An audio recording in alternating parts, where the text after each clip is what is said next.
Qué bueno, hermanos, qué dichosos que somos, qué bienaventurados que somos. No sé si se pusieron a pensar que de verdad somos bienaventurados, somos dichosos por tenerlo al Señor. Y como decía Alejo, no porque no padecemos más, sino porque en los padecimientos Él nos ayuda, nos afirma, nos da ánimo, nos da confianza en Él, que todo en Él es posible, todo lo puedo en Cristo que me fortalece, decía Pablo, y es así, hermanos, y es eso lo que nosotros celebramos y vivimos cada día. Así que, gloria a Dios. Bueno, hermanos, después de tantas prédicas temáticas, yo vuelvo a traer lo de siempre, volvemos a Gálatas, hermanos, ¿sí? Continuamos en Gálatas, vamos a continuar con el capítulo 4, los pasajes que van desde el 8 hasta el 20, y quiero que recordemos un poquito de qué refrescar la memoria para poder continuar con lo que nos toca hoy. Así que, por eso vamos a orar primero. Padre nuestro, gracias te damos, Señor. Nuevamente, Padre Santo, venimos a ti, a tus pies, Señor. Venimos desprovistos de todo, Señor, pero sabiendo que tú nos fortaleces. Por eso, Señor, yo te pido que sea tu fuerza, tu palabra, tu espíritu y tú mismo obrando hoy, Señor, en los corazones de cada uno de mis hermanos, Señor. Que me ayudes, Padre Santo, a predicar de manera fiel, a predicar de manera sencilla, Padre Santo, para que pueda entenderse. Obra, Señor, en los corazones de mis hermanos y lleva un mensaje claro a cada uno de ellos. Te pido también para que podamos concentrarnos en este tiempo, Señor, y que podamos escuchar con atención tu voz, Señor, y que luego no endurezcamos nuestros corazones, Padre. Te pido en el nombre de Jesús, Señor, que me des de nuevo gracia y poder para predicar tu palabra, Señor. En el nombre de Jesús te lo pido, amén y amén. Acá. Bueno, volvemos a la carta de Pablo. Decíamos, esta carta a los Gálatas es una carta de las llamadas tempranas, la primera carta que escribe el apóstol a estas iglesias que estaban en Galacia, ¿sí? Así que el apóstol, ¿cuál es el motivo? Está defendiendo la doctrina de la justificación por fe solo. Y por eso es que hemos denominado a esta serie del libro de los Gálatas la defensa del Evangelio de la gracia. ¿Qué pasaba acá? Había detractores, no solamente del mensaje, sino del mismo Pablo, del mismo apóstol. ¿Y qué hacían estas personas o quiénes eran? Estos eran los judaizantes, eran personas que se habían infiltrado en las iglesias, que decían ser enviados por la iglesia que estaba en Jerusalén, donde estaba Jacobo, Juan y Pedro, y enseñaban que era necesario creer en Cristo. Estas personas, los judaizantes, enseñaban eso, que era necesario creer en Cristo, pero ellos enseñaban de que no era suficiente creer en Cristo para ser salvos, ¿sí? Que además debían circuncidarse, cumplir las leyes, guardarla, y por lo tanto después, como vieron que Pablo predicaba el Evangelio y ellos empezaron a atacar la persona y el mensaje de Pablo. Vimos a lo largo de esta carta que Pablo en varios pasajes se defiende de serias acusaciones que estos judaizantes les habían hecho. Primero le acusan de que el mensaje del Evangelio que él predicaba lo hacía para buscar el favor de los hombres, para lo cual Pablo se defiende y le responde no, que él buscaba el favor de Dios. Luego también lo acusan de que el Evangelio que Pablo predicaba fue aprendido por hombres, ¿sí? Fue enseñado por hombres a Pablo. Y él le responde que no, que el Evangelio que él predicaba eran de origen divino. De hecho, fue el mismo Jesucristo quien se lo había enseñado. Lo acusaban también de que él predicaba un Evangelio diferente del evangelio que predicaban las columnas de la iglesia de Jerusalén, que eran Pablo, Jacobo, Santiago y Juan, y él logró demostrar que el evangelio que él predicaba era el mismo que predicaban estas personas. Y también, por lo tanto, logró mostrar de esa manera que había una unidad en el mensaje del evangelio. Lo acusaron de que Pablo había cambiado la verdad del evangelio, y él demostró cómo, y en varias ocasiones él fue hablando de cómo la verdad es una sola, y es que Jesucristo justifica solamente por la fe, sin la necesidad de las obras. Y eso fue repitiendo una y otra vez a lo largo de toda esta carta. En eso consistía su evangelio, que la justificación no es por las obras, que la justificación no es por fe más las obras, que la justificación no es por las obras más la fe, sino que la justificación es solamente por fe. Es ese acto unilateral en el cual Dios nos declara justo, no por nuestras obras, sino por las obras de Jesucristo, y nos transfiere su justicia, nos imputa su justicia, librándonos de la condenación del pecado y restaurando nuestra relación con Dios. Y para eso carga con la culpa a su Hijo amado.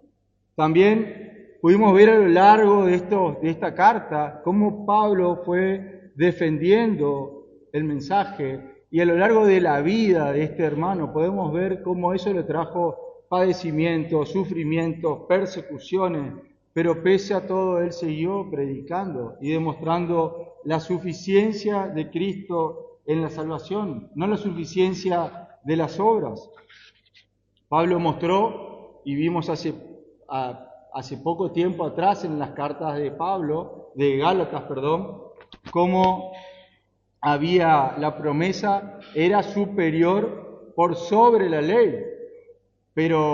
Y ahí venía la cuestión, si la promesa es superior a la ley, ¿cuál era el propósito de la ley? También Pablo explicó cómo la ley trabajaba como un pedagogo, trabajaba como un maestro, un ayo que nos llevaba hacia Cristo, nos hacía ver a nosotros, a los Gálatas también, la necesidad que tenemos de que alguien obedezca a la ley, un sustituto que nos impute su justicia a través de la fe. Y una vez que podemos comprender y que ellos comprendían esta verdad, podían clamar de manera íntima: Abba Padre, ya no somos esclavos, sino hijos y coherederos con Cristo. Por eso ahora Él está preparándose, y vamos a ver en estos pasajes del 8 al 20, cómo Él realiza una exhortación contra los judaizantes, como es puesto en el título.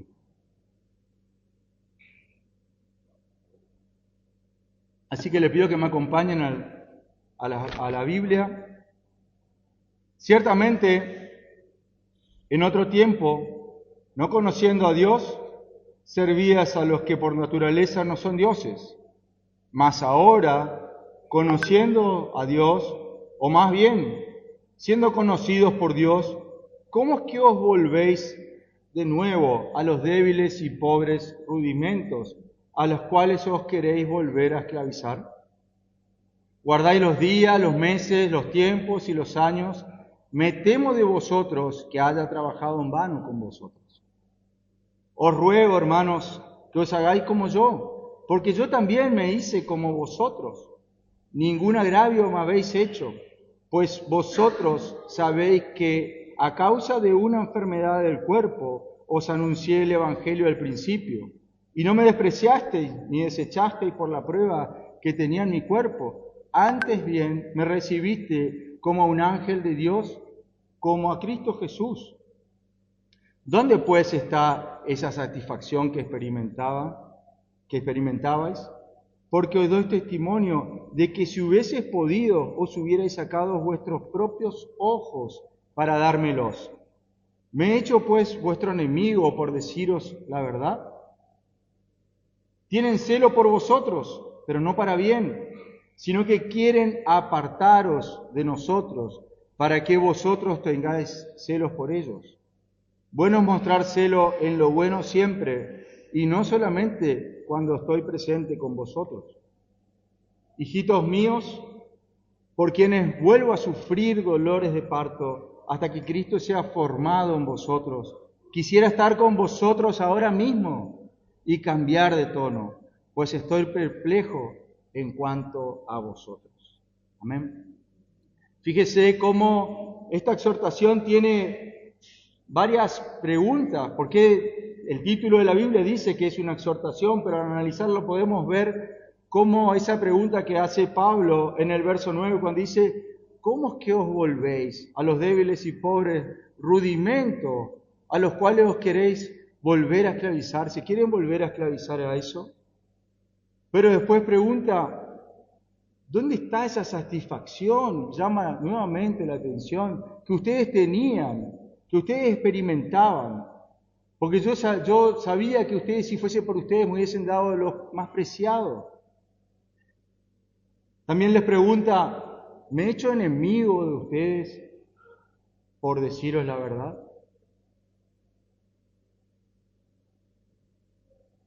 Fíjense que esta exhortación podemos separarla en dos partes. Una primera parte, un primer punto, en lo que habla de una reprensión, que vamos a ver en los versos que van desde el 8 hasta el 11. Esta exhortación contiene una parte que es una reprensión. Pero luego, en los versos que van desde el 12 hasta el 20, vamos a ver que hay un ruego. Hay un ruego.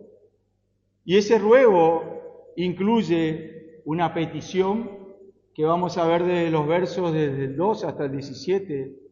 También tiene incluido una denuncia, que son de los versos 17 a 18, y un anhelo pastoral, que van en los versos 19 al 20. Pero dijimos al principio que esta exhortación contra los judaizantes, ¿sí?, o antijudaizantes, tiene una reprensión primeramente, que son los que vemos en los pasajes desde el 8 hasta el 11.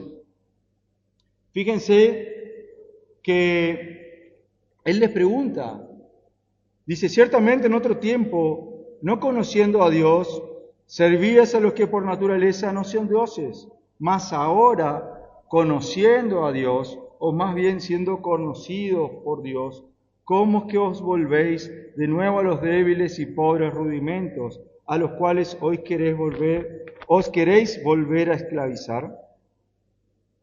Fíjense que él les preguntaba, ¿ustedes se quieren volver a esclavizar de aquellos rudimentos débiles, pobres, que ustedes ya fueron libertados?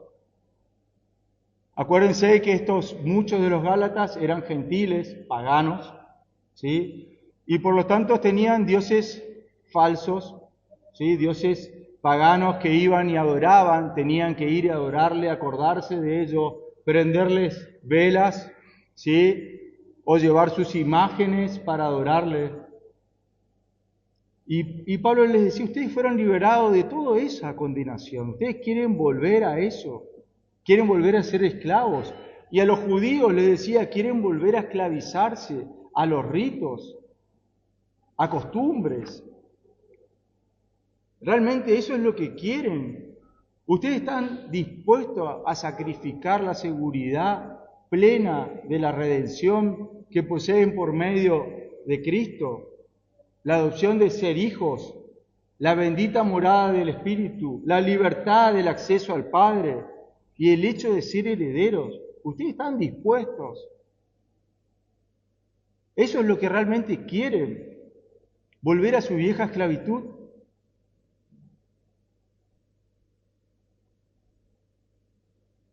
El hecho de conocer a Dios, de no conocerlo, es lo que nos genera esclavitud. Nosotros somos esclavos no cuando no conocemos a Dios, pero ahora que conocen a Dios, es decir, que en su misericordia Dios envía a Pablo y a Bernabé para que ellos vayan y les prediquen el Evangelio y a través del Espíritu Santo pudiesen conocer al Dios verdadero manifestado en Jesucristo. Y acá hay algo importante para resaltar. Primeramente, es que en realidad no es que existan muchos dioses. No es que existan dioses que algunos son más poderosos que otros, ¿sí? Que nuestro Dios es el más poderoso de todos. No existen otros dioses. Podemos ver a lo largo de la Escritura y de la Biblia, tanto profetas, jueces, apóstoles, han escrito respecto de que hay un único Dios verdadero. Existe un solo Dios, hermanos. Un Dios fuerte, un Dios eterno, un Dios poderoso, un Dios presente, un Dios inmutable, un Dios santo, un Dios omnisciente. Ese era el punto de Pablo. Ellos servían a los que decían ser otros dioses hasta que Dios los visitó, hasta que Dios los buscó, o hasta que, como dice en el capítulo 4, ahí nomás, unos versos más atrás, en el verso 2 dice, hasta el tiempo señalado por el Padre. Es que Pablo y Bernabé van y predican en esas tierras, ellos creen, depositan su fe en Cristo, son redimidos, regenerados, sellados por el Espíritu Santo, es decir, liberados de la esclavitud, del pecado, para servir a Dios y por lo tanto conocen a Dios. Pero ¿qué pasa? Ahí donde Pablo recuerda lo que está diciendo y se corrige. Mas ahora, siendo conocidos por Dios, ¿qué es lo que está tratando de expresar Pablo? ¿Qué es lo que Pablo quiere enmendar? Ahí nomás apenas termina de escribir cuando dice ustedes conocen a Dios, o más bien, siendo conocidos por Dios. Es claro que si los Gálatas, si nosotros conocemos a Dios, es porque la iniciativa en la salvación, en nuestra salvación, hermanos, es pura y exclusiva y soberanamente de Dios. Nosotros no tenemos nada que ver, es Dios, esa salvación es Dios quien manifiesta un poder afectivo sobre los suyos. A los que antes conoció, como dice Romanos 8:29, esto se produce, y Pablo quería explicarle que esto se produce porque Él nos conoció antes en la eternidad, como dice Efesios. Ese verbo conocer tiene un significado y tiene implicancias. ¿Cuáles son estas? Los llamados por Dios son los que Él conoce de antemano. Este conocer de Dios no es un mero saber la respuesta que íbamos a tener nosotros, íbamos a tener lo que iban a tener las personas ante su llamado, sino que está relacionado con la soberanía de Dios en el llamamiento incondicional. Y como dice Efesios 1:11, en la segunda parte, dice, fuimos predestinados según el propósito del que hace todas las cosas según el designio de su voluntad. Fuimos predestinados según el propósito del que hace todas las cosas según el designio de su voluntad. Fue Dios mismo quien estaba conociéndonos, quien nos conocía de antemano, hermanos. Este conocimiento implica el conocimiento de Dios, ¿no? Que Dios nos conoce, un conocimiento previo y especial que Dios tiene por aquellas personas. Ese conocimiento que tiene por ciertas personas, ese conocimiento no solamente es intelectual, sino que es electivo y relacional. Dios nos elige para que tengamos una relación, porque Él es soberano, no hay mérito en nosotros. Si algunos pensamos que tenemos o que podemos hacer algo, ¿sí? Nosotros lo único que traemos a la cruz son pecados, y Él nos da gracia por el puro efecto de su voluntad. Él nos llama, ¿sí? Él nos conoce. Fíjense, acompáñenme ahí a Amós, capítulo 3, verso 2.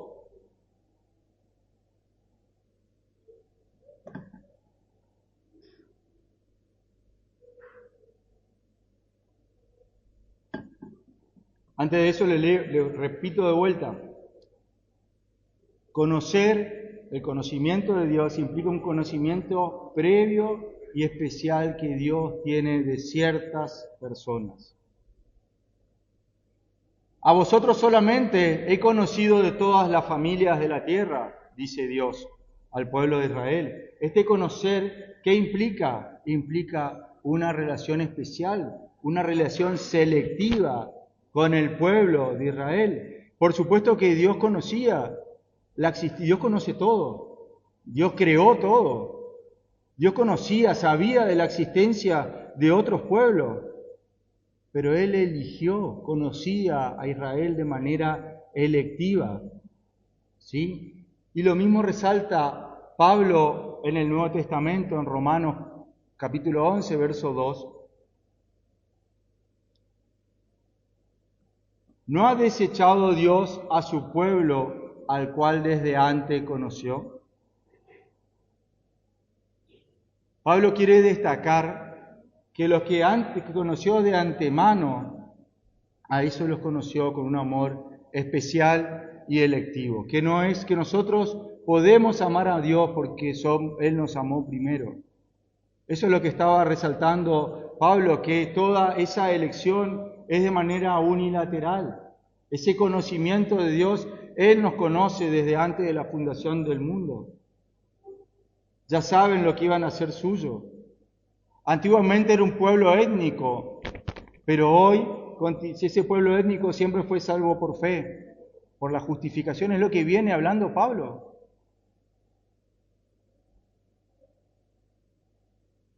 Ya no era más un pueblo étnico, era el pueblo apartado para Dios, por Dios, para que anduviésemos en sus obras. Eso es lo que hoy somos nosotros. Y continúa el hilo de cómo vamos entendiendo. Y pregunta Pablo, ¿cómo pueden entonces, si entienden esto, cómo pueden volver a la esclavitud? A ver, hermanos, a ver, Gálatas, a ver, iglesia bíblica, casa de Dios. Cristo fue crucificado por nosotros. ¿Qué nos fascinó? ¿Qué los atrapó? ¿Qué los hechizó? ¿Cómo fue posible que en tan poco tiempo, sabiendo que el hombre no es justificado por las obras de la ley, sino por la fe en Cristo, y el mismo Cristo fue quien nos redime? Él paga por nosotros el precio, un alto precio, dando a su vida para que nosotros fuésemos liberados de la esclavitud del pecado. A ver, Gálatas, ¿y ustedes vuelven a esclavizarse a esto de guardar días, meses, años? Vuelven a hacerlo. Nosotros que podemos llegar a caer en pensar que por hacer ciertas cosas el Señor nos va a mirar con agrado, o hacer ciertas cosas nos va a llevar a ganarnos algo. Si es así, revemos por qué hacemos las cosas. Todo tiene que ser para su gloria.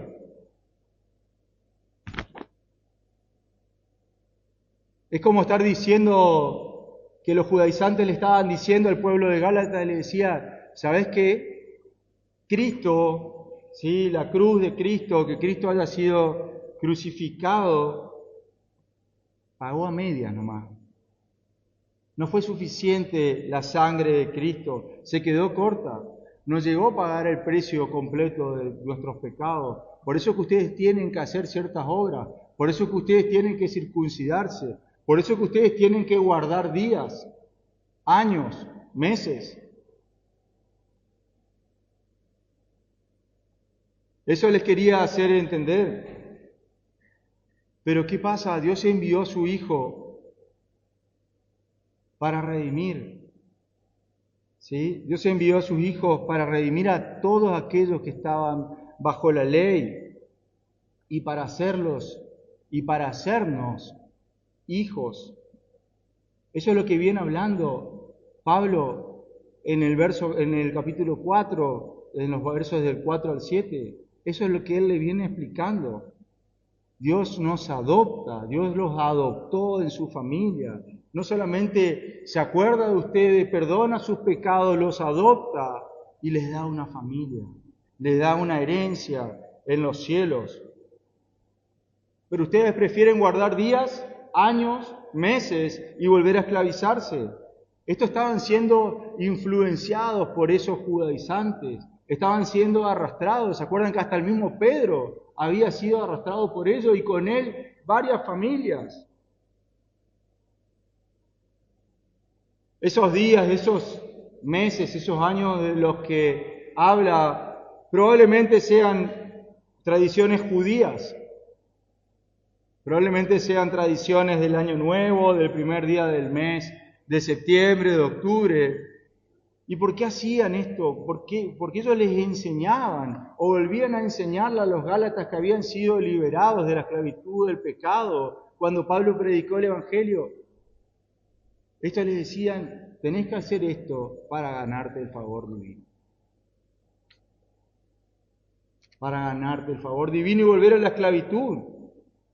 Y ahí es cuando Pablo dice, me temo que he trabajado en vano con ustedes. Pablo acá no está diciendo que trabajó en vano y que cerró la puerta, sino que Pablo estaba hablando de esa manera para que recapaciten, para que piensen. Y si ven en otras traducciones, dice, en la traducción Reina Valera dice, me temo que haya trabajado en vano, y en otras traducciones dice que quizá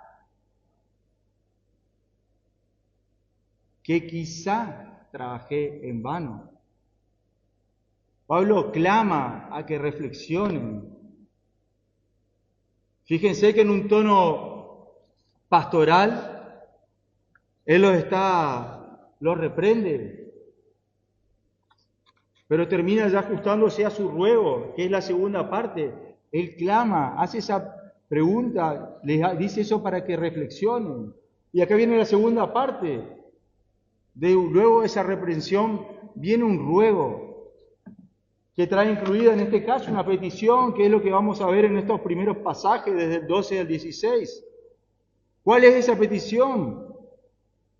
Pablo les suplica, hasta casi les implora a aquellos hermanos que hasta hace poco tiempo atrás los trataron con tanta consideración.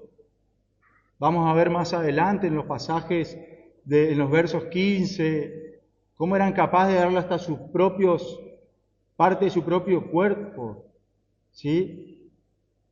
Lo trataban con afecto, con compasión. Él les pedía a estos hermanos que creyeron en el Evangelio que Él les predicó, que se hagan como yo. ¿Cómo es esto? Podemos llegar a pensar, ¿y qué? La verdad que nada de humildad en Pablo, ¿no? Un poco soberbio. ¿A qué se refería él cuando les decía, háganse como yo? Acompáñenme a Filipenses, capítulo 3, verso 5.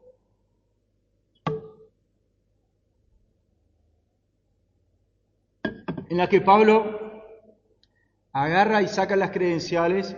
Podemos ver que cuando empezamos a leer pareciera eso, ¿no? Que dice, circuncidado al 8º día, del linaje de Israel, de la tribu de Benjamín, hebreo de hebreo en cuanto a la ley, fariseo, en cuanto al celo, recuerden esa palabra, perseguidor de la iglesia, en cuanto a la justicia que es en la ley, irreprensible. Así es como les estaba hablando a los filipenses, Pablo, pero cuántas cosas eran para mí ganancia y las he estimado como pérdida por el amor de Cristo. Esto para mí era importante. Era importante guardar todo esto, ganarme los títulos, jactarme de ciertas cosas. Pero por el amor de nuestro Señor, yo tengo todo esto. Yo era irreprensible. Pero por su amor, yo he estimado todo esto como pérdida. A mí esto no me importa, para mí esto es basura. Y ciertamente continúa en el 8. Aún estimo todas las cosas como pérdida por la excelencia del conocimiento de Cristo Jesús, mi Señor, por amor del cual lo he perdido todo y lo tengo por basura para ganar a Cristo. Qué maravilloso, hermanos.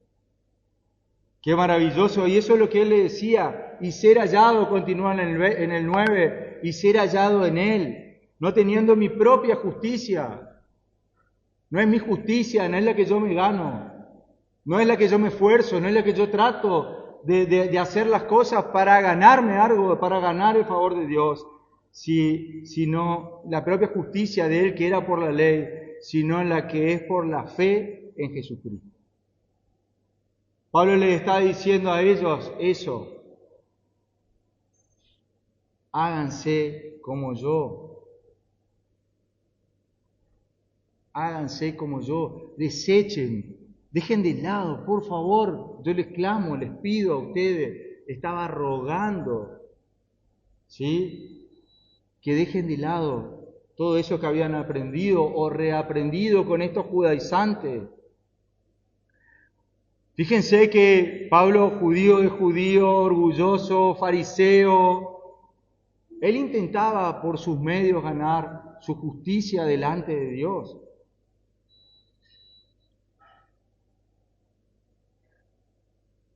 Pero todo lo tenía como basura, todo lo había desechado, todo había sido puesto en el velo el conocimiento de la excelencia de Cristo.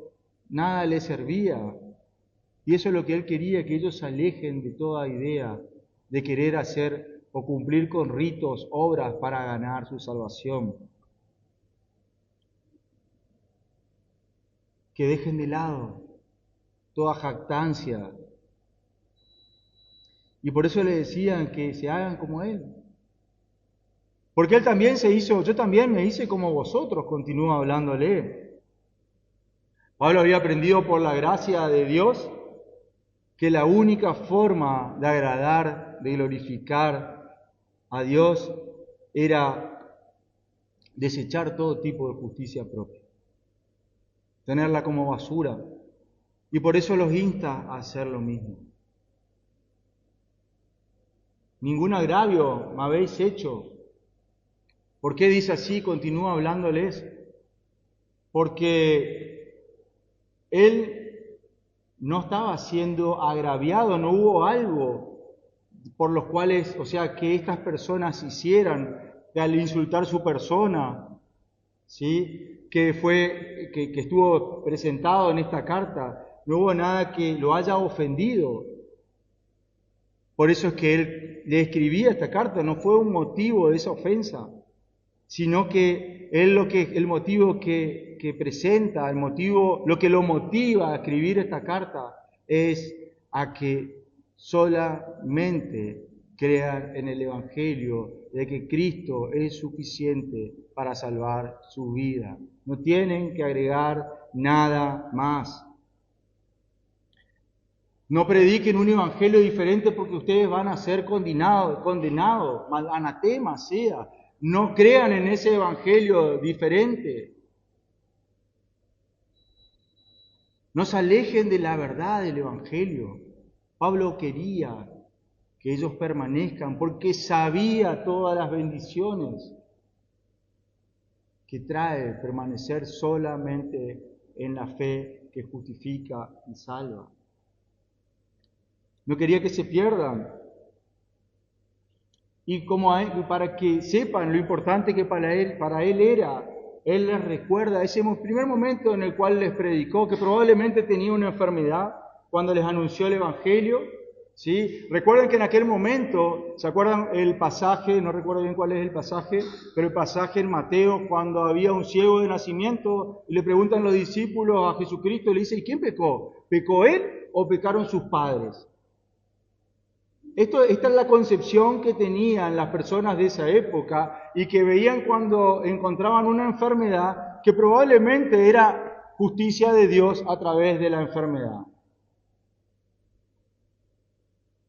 Y por eso es que Pablo dice, pues vosotros sabéis que a causa de una enfermedad del cuerpo os anuncié el Evangelio al principio. No se sabía bien cuál era la enfermedad que lo aquejaba a Pablo. La verdad que hay diferentes versiones del tipo de enfermedad. Muchos pueden decir que debido a las persecuciones, los golpes, ¿sí? Acuérdense que estos Gálatas eran los que creyeron pero unos momentos después lo estaban apedrando y casi lo matan. Esos eran los inconstantes Gálatas. Cualquier parecido con nuestra realidad es mera coincidencia. Esos eran los Gálatas.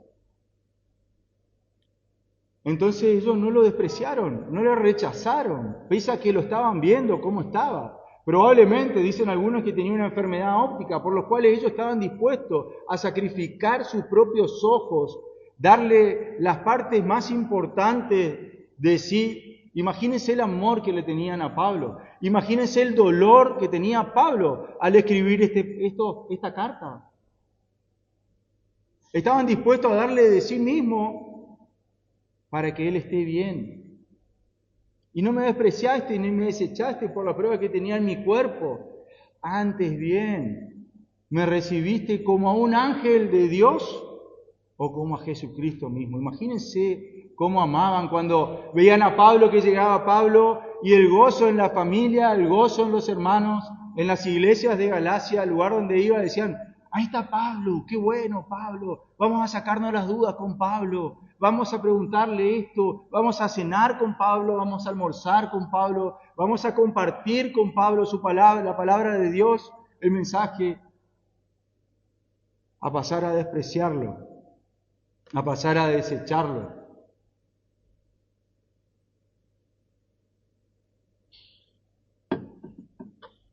¿Qué pasó con esa satisfacción que ustedes experimentaban, ese júbilo, ese gozo?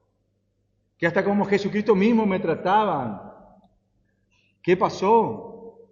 Yo sabía que ustedes eran capaces de darme lo mejor de sí. Y ahí les pregunta: ¿me he hecho enemigo por decirles la verdad? ¿Les incomoda que yo les diga la verdad? Que lo que ustedes están aprendiendo, lo que están reaprendiendo, es todo mentira. ¿A ustedes les molesta eso? ¿Qué les molestó? ¿Que no tenía sentido? Dejen de lado la circuncisión, dejen de lado guardar los ritos o querer guardar la ley para ser salvos. ¿Eso les molestó? Eso fue lo que yo les dije. Yo solamente hablé porque los estaban engañando. Y no solamente los están engañando, los están arrastrando a ustedes, a su familia, los están esclavizando. Y eso no era lo peor. Los están condenando a maldición, hermanos. Los están privando de su salvación. Eso es lo peor.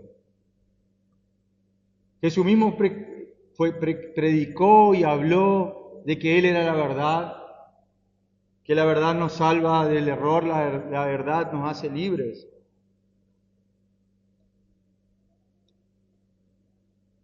Y Pablo es como si lo estuviese diciendo: ¿no es la verdad la mayor forma de amor que tengo para hablar contigo?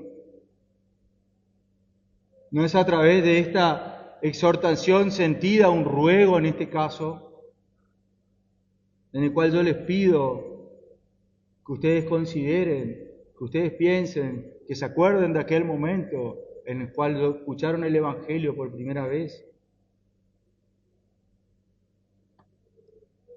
¿Cómo reaccionamos nosotros cuando somos exhortados con la verdad?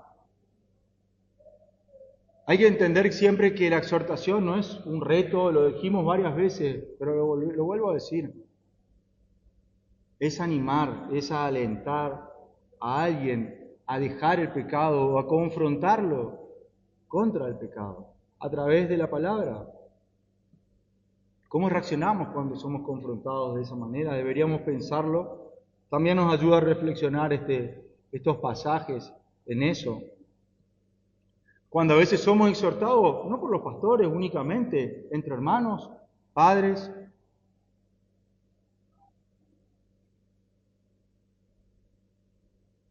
¿Cómo nos tomamos? Pero esta pregunta que hace Pablo en el 16 deja abierto a la parte que sigue, al 17.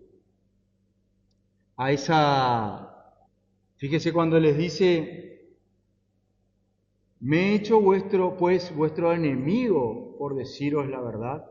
Deja abierta cómo va a continuar. ¿Por qué? Porque ahí él hace una denuncia. ¿Quiénes eran los enemigos? ¿Cuál es la denuncia que hace dentro de ese mismo ruego? Es ¿a quiénes denuncia? Él está denunciando a los judaizantes, aquellos que tienen celo por vosotros, pero él mismo dice, pero no para bien. Fíjense ahí unas páginas más atrás, el capítulo 1, verso 14, cuando habla Pablo que aventajaba a los demás judíos y que él era celoso de las tradiciones. Aventajaba a muchos y era celoso de las tradiciones. Eso es lo que Pablo describe del celo. Los judaizantes parecían tener un interés genuino, ¿sí?, por los Gálatas, pero su motivo verdadero, el motivo que llevaba a acercarse a los Gálatas, era privarlos principalmente de la salvación, ¿sí?, la salvación dada por Dios, por gracia. ¿Y para qué? Con la finalidad de que lo sigan, de obtener fama, de obtener reconocimiento, de obtener seguidores para sí. Es lo que también Pablo advierte en Efesios respecto de los falsos. Tienen celo por vosotros, pero no para bien, sino que quieren apartaros de nosotros para que vosotros tengan celo por ellos. Pero bueno es mostrar celo en lo bueno siempre, y no solamente cuando estoy presente con vosotros. ¿Qué pasó? Les dice. ¿Qué pasó con ustedes cuando experimentaban ese ánimo, ese gozo de verme, de escuchar el Evangelio? Ahí sí tenían un celo correcto, un celo profundo, un interés por todo lo que es bueno, agradable y perfecto. Y ese celo, sí, ese es bueno, pero no el celo en el cual tratan de apartaros de vosotros para que tengan celo por ellos. Seguramente cuando Pablo les predicaba a estos hermanos, su corazón ardía de emoción. Había gozo, había lágrimas probablemente cuando se iba, pero estos hermanos al poco tiempo de irse fueron arrastrados. Por eso debemos velar y orar y estar atentos, hermanos, a no ser arrastrados por todos vientos de doctrina. El mismo Pablo que le estaba predicando el Evangelio, cuánto más nosotros somos débiles y vulnerables.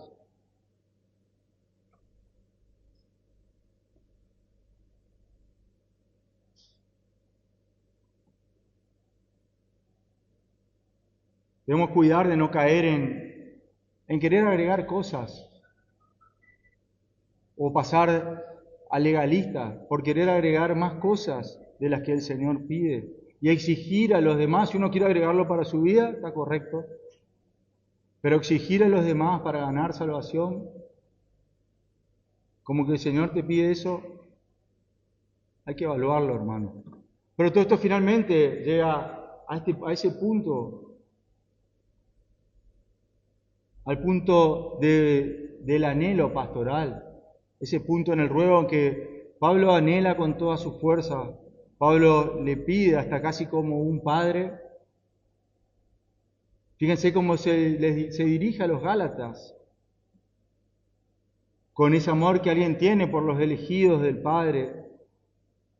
Él vuelve a decirles la situación que estaba pasando les genera un profundo dolor. Por eso él clama, es un ruego, es sentido, hermano. Solo comparado y para que puedan ver cómo lo dolido que él estaba, lo apesadumbrado, lo que generaban todas estas reacciones y frustraciones que él tenía luego para predicarle el Evangelio, él lo compara a esos dolores como dolores de parto. Comparado nada más ni nada menos, yo no soy mujer, pero podemos comprender un poquitito así lo que significan esos dolores que tienen las mujeres cuando van a dar a luz. Y de solamente pensar y ponernos en su lugar, creo que nos revuelve las tripas, diría, nos duele todo. Esto es lo que Pablo quiere hacer con su audiencia, quiere hablarle a los Gálatas. Cómo él estaba realmente dolido por esa situación. Realmente él les ruega desde el corazón, desde sus entrañas, porque hijitos míos, le dicen, por quienes vuelvo a sufrir dolores de parto, hasta que Cristo sea formado en vosotros. Pablo quería que sean como él, como Pablo, es lo que dice unos versos antes, y que desechen y que traten como basura todo tipo de enseñanza a los judaizantes, que regresen a Cristo, entendiendo que solo Cristo es suficiente para su salvación. Y por lo tanto él quería, por eso es que él añoraba que Cristo fuese formado en cada uno de ellos. Ellos adoptarían la forma de Cristo, pero ¿de qué manera, hermanos? Ese es el programa o ese es el plan que tiene el Padre en cada uno de nosotros. En Romanos 8:29 vemos que a los que antes conoció, también los predestinó para que fuesen hechos conforme a la imagen de su Hijo. Estos Gálatas se estaban apartando de ser conformados a la imagen de Jesucristo. Y Pablo no solamente temía, sino que se dolía por esa situación, se dolía de que, como dijo en Gálatas 2, verso 20, que ya no vive él, que vive Cristo en él, que él está crucificado con Cristo. Él anhelaba esa transformación de los Gálatas conforme a la gloria del Señor. Anhelaba que ellos confíen completamente en Él, que fuesen como Él. ¿Que fuesen como Él de qué manera? Que fuesen como Él en pensamientos, en deseos, en aspiraciones. Que puedan proyectar su imagen en la vida cotidiana, en el diario. Que puedan proyectar su imagen en las relaciones con las personas. No solamente en nuestros hogares, o en nuestros trabajos, o en la iglesia cuando nos ven, sino en nuestros hogares cuando no nos ven. Sin embargo, él estaba totalmente dolido, porque ellos habían cambiado la gracia por el legalismo. Y por eso termina diciéndoles, quisiera estar con vosotros ahora mismo y cambiar el tono, pues estoy perplejo en cuanto a vosotros. Pablo estaba probablemente en Corintios escribiendo esta carta. Él sabía las limitaciones que tenía, tanto físicas como temporales, de que no podía ir en ese preciso momento a ese lugar, a Galacia, para hablar con cada uno de los hermanos, para verlos, para escucharlos, a ver qué les decían, para animarlos, para conversarlos. Él sabía que no tenía esa oportunidad y que al hablar y conversar con cada uno de ellos pueda producirse el cambio que él anhelaba en cada uno de ellos. Probablemente después de conversar un tiempo, él ya no iba a tener la necesidad de llamarlos insensatos o de estar tan airado al momento de escribir la carta. Él quería tratar de que sea de esa manera para así cambiar el tono. Pero él sigue perplejo. Él no podía entender cómo fue qué fue lo que los había fascinado, qué fue lo que los había maravillado, engatusado, decimos acá, para cambiar la gracia de Cristo por otro evangelio. Pablo sufría, hermanos. Sufría, si vamos a 1 Corintios 13, cuando hablan del amor que no es jactancioso, que es servicial, que todo lo sufre, que todo lo puede. Pablo sufría hasta dolores de parto. ¿Sí? Podemos ver cómo Pablo aplicaba el Evangelio a su vida también, hasta que Cristo fuese formado en nosotros, en ellos. Ese es un anhelo que tenemos los pastores, de que Cristo sea formado en cada uno de nosotros, en nuestras relaciones, en nuestra forma de hablar, en nuestros pensamientos, nuestros comportamientos. Ese es un anhelo, hermanos.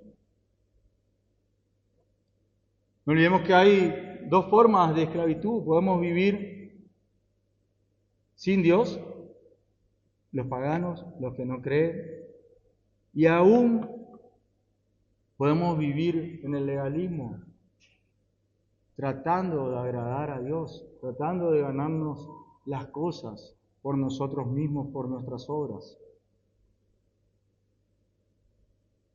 Y para analizar y ir terminando nomás, pensemos por un momento como creyentes, hermanos.